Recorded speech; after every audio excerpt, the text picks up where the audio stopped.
Good evening. आप सबको स्वागत है। किडनी के ऊपर बहुत सारे क्वेश्चंस आते हैं। There are many questions about kidney. When a person comes with diabetes they are really scared about kidney. Kidney मेरा खराब तो नहीं हो जाएगा डॉक्टर साहब? ये डायबिटिक दवाइयाँ खाने से किडनी खराब हो जाती है। ये अक्सर मेरे पास नए नए डायबिटिक जो डायग्नोज होते हैं वो भी ऐसे ही कहते हैं, और जिनको डायबिटीज़ 15-20 साल से हो रखा है वो भी कंसर्न रहते हैं, लेकिन उनको किडनी की जानकारी पूरी तरह से नहीं है, जिसके कारण उन्हें डर सा बना रहता है। आज मैं उसी टॉपिक के ऊपर बोलना चाहूँगा। Doctor Rajdev Patro, HDK holistic diabetic care के थ्रू डायबिटीज गुरुकुल के आज के अध्याय किडनी पे है। अक्सर किडनी के बारे में जब हम बात करते हैं तो दो डर आता है इंसान के दिमाग में जो डायबिटिक हैं। क्या? सबसे पहला डर डायलिसिस के, और दूसरा डर किडनी ट्रांसप्लांट के। आप बिल्कुल सही सुन रहे हैं। डायलिसिस और किडनी ट्रांसप्लांट, ये दो इलाज किडनी फेलियर पेशेंट्स में ज़्यादातर दुनिया में, वर्ल्ड में यही ऑप्शंस बचे हैं। क्या हर डायबिटिक पेशेंट्स को यही नौबत आती है कि वो डायलिसिस और किडनी ट्रांसप्लांट की ओर जा बढ़े? बिल्कुल नहीं। जानकारी रखिए, प्रिकॉशंस लीजिए, प्रिवेंशन पे ध्यान दें, इलाज करें, और आप अगर अपनी खुद अच्छी ख्याल रखेंगे तो आपको ये दो नौबत नहीं आएगी। अब हम चलते हैं कि किडनी की प्रॉब्लम्स कब होती है, क्या संकेत होता है किडनी प्रॉब्लम्स का। सबसे पहला कि आपका भूख कम हो जाना, कमजोरी होना, बहुत ज़्यादा थक जाना, पेशाब में झाग आना, ज़रूरत से ज़्यादा रात को पेशाब आना, और धीरे धीरे पेशाब की प्रचलन में कमी आ जाना, और फिर आपके टेस्ट में गड़बड़ी आना, हीमोग्लोबिन गिर जाना, पाँव में सूजन आना, चेहरे में सूजन आना, और जिस जगह बैठते हो उस अंग में भी सूजन आ जाना। ऐसी चीज़ें जब आने लगते हैं तो किडनी की संकेत होती है, और चमड़ी भी सूख जाती है, मुंह सूख जाता है, और आपकी जो जिह्वा है, टंग है, उसकी कलर बदल जाती है। ये चीज़ें उसकी साइंस एंड सिम्टम्स हैं। अब जब आप ब्लड टेस्ट करते हैं तो आपका ब्लड यूरिया नाइट्रोजन बहुत ज़्यादा मिलता है, ब्लड यूरिया बहुत मिलती है, क्रिएटिनिन भी बहुत ज़्यादा मिलता है, आपकी फास्फोरस बढ़ जाती है, कैल्शियम गड़बड़ हो जाती है, ऊपर नीचे हो जाता है, और साथ में पोटाशियम भी बढ़ने लगती है। इसका मतलब इन टोटल किडनी की कुछ कुछ जो काम है वो मैं बता दूं। अगर आपकी किडनी खराब होने लगे तो आपकी हीमोग्लोबिन गिर जाती है, क्योंकि किडनी से एक हार्मोन निकलती है जो हीमोग्लोबिन बनाने में मदद करती है, और उस हार्मोन का नाम है रीनल एरिथ्रोपोइटिन। दूसरा, किडनी पेशाब बनाने में मदद करता है। आपकी जो पानी एक्स्ट्रा अमाउंट ब्लड में होती है उसे बाहर निकाल के फेंकता है। अगर वो ना निकाल पाए तो शरीर में सूजन आ जाता है, और पानी जाके पेट में और फेफड़ों में जाके जमा होने लगे तो थकान, सांस फूलना और पेट सूजन हो जाना, और हालत इतनी खराब हो जाती है कि हार्ट पे भी बुरा असर डाल सकता है। फिर अगर पोटाशियम बढ़ जाए, सोडियम गिर जाए, तो आपकी स्मरण शक्ति, सोच शक्ति, मेमोरी ये गड़बड़ होने लगता है, और आपके हार्ट की रिदम गड़बड़ हो जाती है। वो इलेक्ट्रोलाइट इम्बैलेंस कहलाती है। जब फास्फोरस बहुत तेजी से बढ़े तो आपकी हड्डियों पे बुरा असर डालती है। इसके अलावा आपकी मांसपेशियों को बहुत ज़्यादा कमजोरी देती है, और आपकी ब्रेन पे इम्पैक्ट डालती है, ताकि आपको ब्रेन के जरिए जो नॉर्मल काम, नॉर्मल अवेक होकर रहना, वो नहीं रह पाते हैं, और हाथ पाँव में झंझनाहट भी होना शुरू हो जाती है। ब्लड प्रेशर अकस्मात बढ़ने लगती है बहुत तेजी से, और आपको डिहाइड्रेशन होती है, भूख बिल्कुल मर जाती है। ऐसे संकेत किडनी के होते हैं, क्योंकि किडनी जाने अनजाने के ऐसे काम करती हैं जिस काम से हमारा आधा शरीर की ताकत और शरीर की प्रक्रियाएं चलने लगती हैं, फिजियोलॉजी मेंटेन हो जाता है। अब आता है क्यों किडनी की बीमारी होती है एक डायबिटिक पेशेंट में।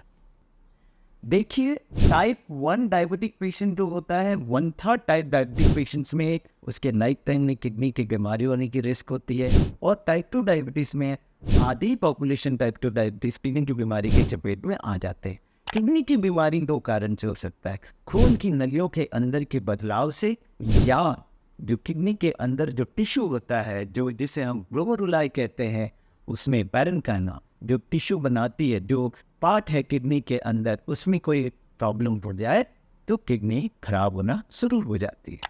अब किडनी को हम एसेस कैसे करते हैं? AGFR ये एक कैलकुलेशन मेथड है, एक कैलकुलेशन एक्सेप्टेबल मेथड है, जिसके क्रिएटिनिन की लेवल के हिसाब से AGFR कैलकुलेशन होता है। जिनकी AGFR 90 के ऊपर है उसे स्टेज 1 नॉर्मल मानते हैं। जिनका 90 से 50-60 तक आ जाता है वो स्टेज 2 पे आता है। जो 59 से 45 तक स्टेज 3 होती है। 45 से 44 से 30 तक आ जाता है स्टेज 4। 30 से 15 पे आता है एंड स्टेज हो जाता है 15 तक आना, किडनी बुरी हालत में चली जाती है और डायलिसिस की नौबत है। अब किडनी की खराबी होने में कौन कौन सा चीज रिस्पॉन्सिबल है या क्या करे कि हमारा किडनी खराब ना हो, ये जानना है। सबसे पहला डायबिटिक पेशेंट को ये जानकारी जरूरी रखनी है कि जब आपको डायबिटीज की जानकारी होती है तो उसे नज़रअंदाज ना करें। अरे मेरा शुगर तो नॉर्मल है, मैं वो जड़ी बूटी खा लूँगा, मेरी HbA1c 7 है बट मेरा फास्टिंग और पोस्ट प्रांडल नॉर्मल आती है, मुझे कुछ नहीं करना चाहिए। ये ध्यान रखें कि आपकी डायग्नोसिस के दौरान अगर सही तरीके से इलाज शुरू हो जाए और पहला 15 साल आप अपनी शुगर को अच्छी कंट्रोल रखते हैं, HbA1c को 7 के ऊपर जाने नहीं देते हैं, ब्लड प्रेशर को अच्छे तरह से कंट्रोल करते हैं, एक्सरसाइज व्यायाम करते हैं, खाने पे ध्यान रखते हैं और वाटर इनटेक पे ध्यान रखते हैं, स्मोकिंग नहीं करते हैं, अल्कोहल नहीं लेते हैं, इसके अलावा डाइट बेस्ड टेस्ट होता है, पेन किलर्स होते हैं, कुछ एंटीबायोटिक्स होते हैं, कुछ इम्यूनोसप्रेसेंट्स होते हैं, कुछ स्टेरॉइड्स होते हैं, ऐसे चीज़ों की सेवन अगर आप ना करें, ध्यान से करें, तो आपका आने वाला 15 साल की किडनी अगर सही रहेगा तो अगला 15 साल किडनी की बीमारी होने से भी किडनी क्षतिग्रस्त नहीं हो सकता। मतलब डायबिटीज के 30 साल तक आपकी किडनी आपका साथ देगा। उसके बाद जब वो धीरे धीरे थक जाएगा तो उसकी इलाज इतनी बेहतरीन हो सकती है कि आपको डायलिसिस या किडनी ट्रांसप्लांट की नौबत नहीं आएगा। औसतन कंक्लूसिवली मैं ये बोलूँगा कि डायबिटीज डायग्नोसिस हो रखी है तो रेगुलरली डायबिटीज की इलाज करें, डॉक्टर की सलाह लें, नियमित रूप से उनकी आप फॉलोअप करें, अपनी शुगर को अच्छी कंट्रोल में रखें, कोशिश करें टारगेट 7 और 7 के नीचे रखने की, ब्लड प्रेशर अच्छी कंट्रोल रखें, हीमोग्लोबिन की ध्यान दें, आपकी इलेक्ट्रोलाइट सोडियम पोटेशियम हिले नहीं ये ध्यान रखें, आपकी फास्फोरस ना बढ़े, आपकी कैल्शियम नॉर्मल रहे, आपकी विटामिन डी मेंटेन रहे, आपकी पानी की इनटेक नॉर्मल हो, आपकी यूरिन की निकलने की मात्रा सही हो, कम ना हो।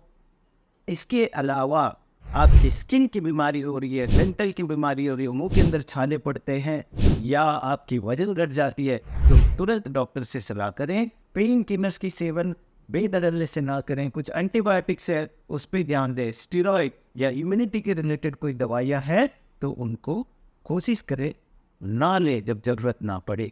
इनकी ध्यान रखें तो आपको किडनी आपके साथ रहेगी और डैमेज नहीं होगा।